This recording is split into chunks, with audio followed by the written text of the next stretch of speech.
Assalamualaikum warahmatullahi wabarakatuh. Perkenalkan, nama saya Dede Rizwan dengan nomor NIM 0551655516.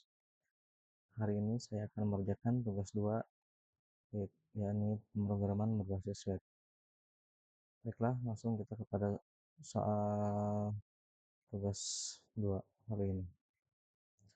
Soal ini, Anda diminta untuk membuat sebuah aplikasi website sederhana pemesanan bahan ajar di universitas terbuka. Mahasiswa berfokus untuk membuat aplikasi website berbasis Vue.js sebagai framework yang digunakan sepanjang pekerjaan tugas sehingga data yang dibutuhkan tidak dibaca melalui database, tapi melalui JS file. Sebagai dummy data akan ditampilkan bersamaan dengan tugas praktik ini. Buatlah 2 halaman website yang perlu dikembangkan. Yang pertama, halaman stok bahan ajar. Halaman ini menampilkan daftar stok bahan ajar untuk seluruh UT daerah. Silakan bebas menggunakan tabel atau list untuk kalian menampilkan list data dalam jumlah banyak. Teman-teman mahasiswa perlu menampilkan daftar stok bahan ajar yang terdiri dari kolom dan data field sebagai berikut. Yang pertama, kode mata kuliah atau nama mata kuliah yang terdiri dari kode sama judul. Kemudian kategori mata kuliah, kategori UT daerah UPBJJ, kemudian lokasi rak, kemudian jumlah stok bahan ajar, kemudian jumlah stok safety bahan ajar, status dan catatan.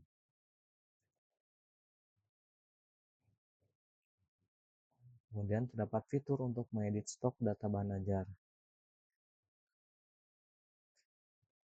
Juga terdapat fitur untuk melakukan filter dan sort data stok.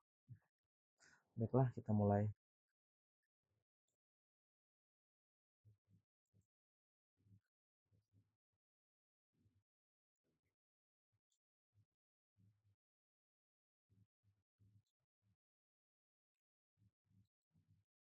Kita mulai. Login terlebih dahulu dengan akun Agus.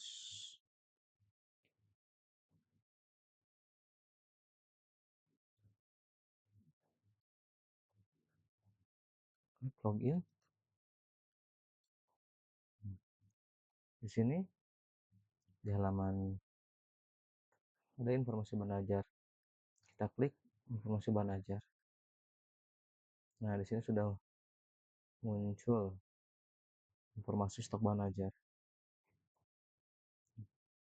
Nah, di sini menampilkan kode mata kuliah, kategori mata kuliah, UT daerah, lokasi rak, jumlah stok bahan ajar, serta jumlah stok safety bahan ajar. Nah, sudah muncul semuanya. Sirak, jumlah, status, kategori. Nah, kita lihat. Nah, ini di posisi codingnya di file stock strip app.js data untuk menambah form stock.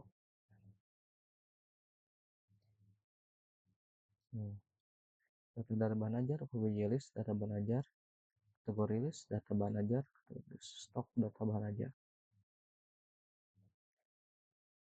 Sudah ada. Kemudian terdapat fitur untuk mengedit stok dan data bahan ajar.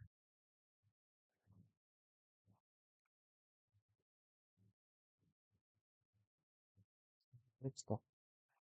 Nah, kita coba lihat codingnya.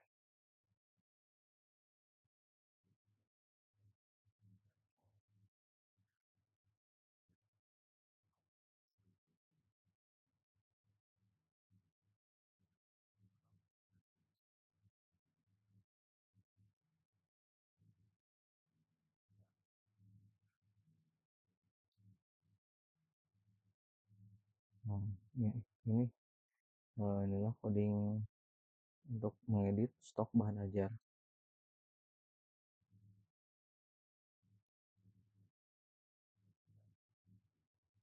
Kemudian terdapat fitur untuk melakukan filter dan sort data stok.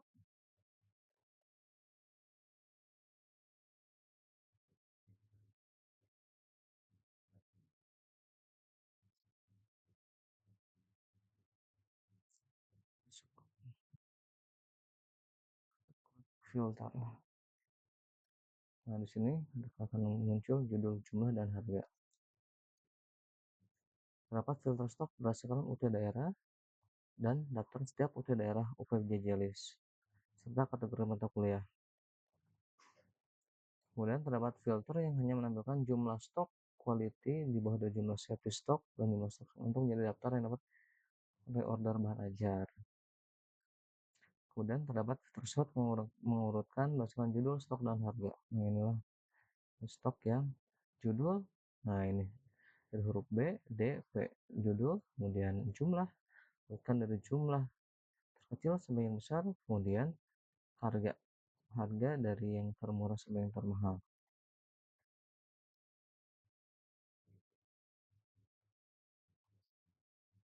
Kemudian fitur filter dapat reset ulang atau reset. Nah, ini udah di reset kembali. Kemudian terapkan fitur reviewers di mana semua filter tidak perlu recommit kembali. Implementasikan dependent option seperti misalkan kita milih filter stok UT daerah terus kategori mata kuliah. Nah, ini kan belum bisa diklik nih semua kategori. Kalau kita sudah diklik pilih UPBJJ, kemudian misalkan Jakarta, kita klik Jakarta. Nah, kita bisa memilih kategori yang wajib muncul, kemudian Surabaya ini praktikum, Makassar tempat pilihan.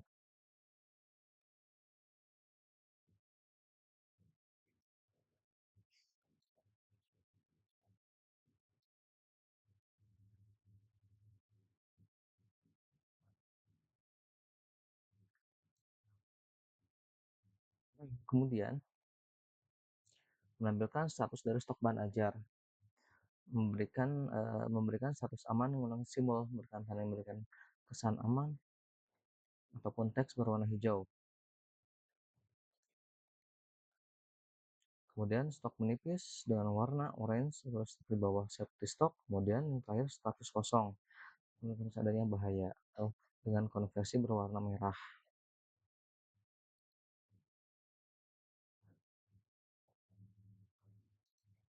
Nah, kita lihat di halaman webnya. Ini status aman, stok di atas dengan parameter di atas 10, ini akan berwarna hijau. Kemudian kalau stok menipis, ini di bawah angka jumlah 10 akan kuning menipis, dan kemudian kalau 0 akan merah. Kita coba, kita klik 0, kemudian kita simpan. Nah, akan berwarna merah.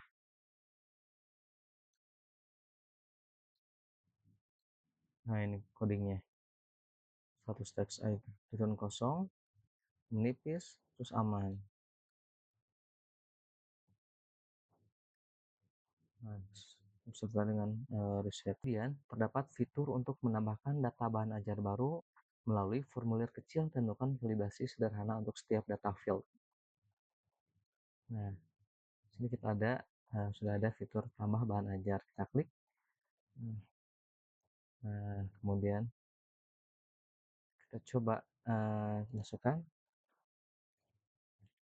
di bahan ajar dengan judul.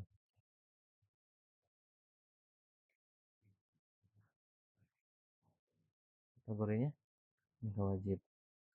Kategori Jakarta. Lokasi rak. Kemudian dengan harga,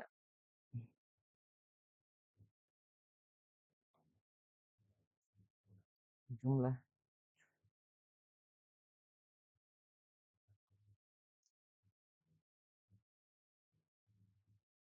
klik simpan. Nah, kita berhasil sudah menginput. Nah,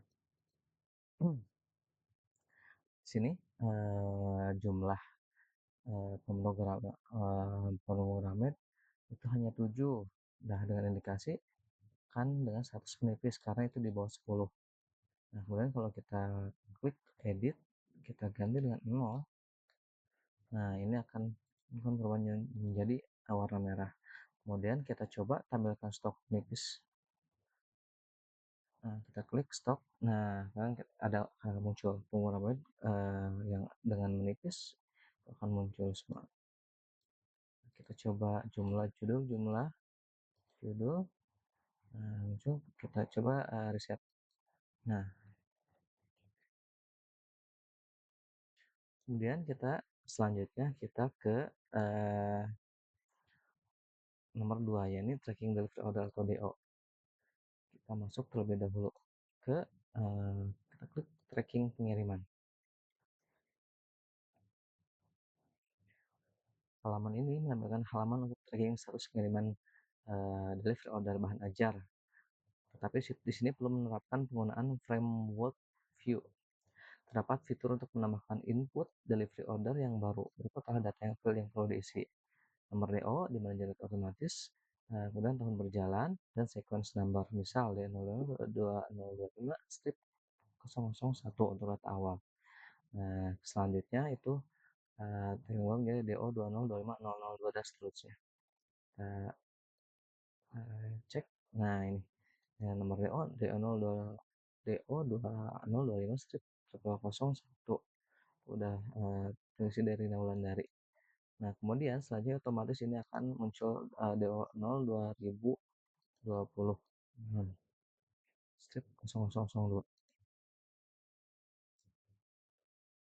Kemudian ini diisi secara manual oleh pengguna. Nama diisi oleh pengguna juga, sementara ekspedisi berdasarkan data list yang sudah ada. Paket bahan ajar, tanggal kirim, total harga, paket taruh harga.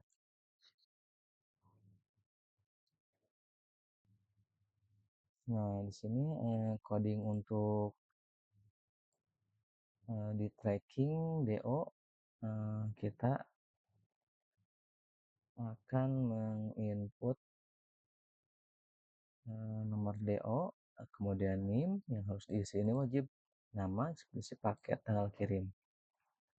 Nah, ini coding untuk paket yang terpilih. Kemudian ini auto generate nomor DO yang tadi saya sudah jelaskan, nanti akan secara otomatis nomor DO selanjutnya. Kemudian auto generate sudah tadi nomor DO ketika submit, ini otomatis tambahkan ke tracking list. Terus ini coding reset form.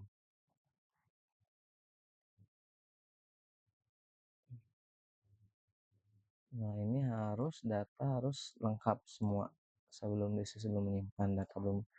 Apabila data belum lengkap, maka akan muncul pop-up data belum lengkap dan harus mengulang. Kita coba. Nah, kita dengan nomor ini 16 dengan saya sendiri. Coba pilih ekspedisi reguler, dasar, tanggal kirim. Kita klik.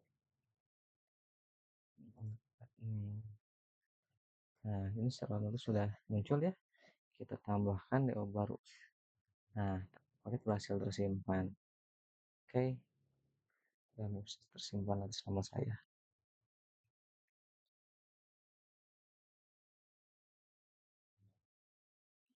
Oke, selanjutnya sudah muncul tanggal kirim, sudah ini total harga sudah otomatis. Nah, kemudian struktur proyek Vue.js status praktik ini index HTML, HTML tracking, kemudian ada folder di dalam tugas 2 folder ini ada bikin folder juga CSS, dan di dalamnya itu ada file style.css, kemudian buat juga folder JS, dalamnya ada stok app.js dan tracking app.js. Nah, kita lihat di sini sudah sama ya. Nah, di dalam CSS, style CSS, kemudian JS data bahan, script, stok, dan tracking. Di luarnya dashboard, index, login, HTML. View-nya ini di halaman tracking ini ada v-strip if, kemudian v-if, dan v-for. Sesuai. Ya, mungkin cukup sekian tugas web pemrograman berbasis web 2 dari saya. Mohon maaf apabila ada kesalahan. Akhirul kalam. Wassalamualaikum warahmatullahi wabarakatuh.